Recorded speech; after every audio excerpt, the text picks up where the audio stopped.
This is camera angle number 1. This is camera angle number 2. So I read this article that my wife sent me, and it was a great article, and it was really, really in-depth. But from that, I decided I would put out my own article, which I don't know if you've already seen already, but I posted on Facebook and on LinkedIn. And it's on my personal Facebook because, well, that's who I am. Anyway, so I'm gonna have this video done at the 3-minute mark. So I'm gonna see if I can cram all this information into a really, really short amount of time.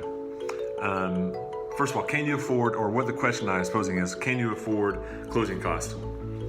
And you need to understand what closing costs are, and there's a really long list. Basically, it's all the fees that are included in buying a house inside of a real estate transaction. Some of those are paid by the seller, some are paid by the buyer, and they can include a whole gamut of things. But I guess what you need to understand is that if a house is like $200,000, this is a fact from Zillow.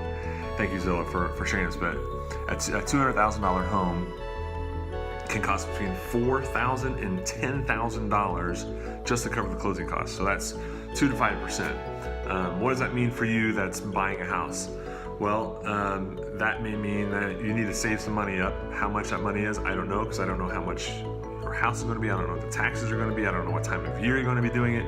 But whenever you are buying it and you are getting your approved for your mortgage, that loan officer is going to be able to give you an idea of what those costs are going to be. It won't be exact because it'll depend on when the house is actually closing, but they can give you an idea of where it's going to be. So I got 1 minute left.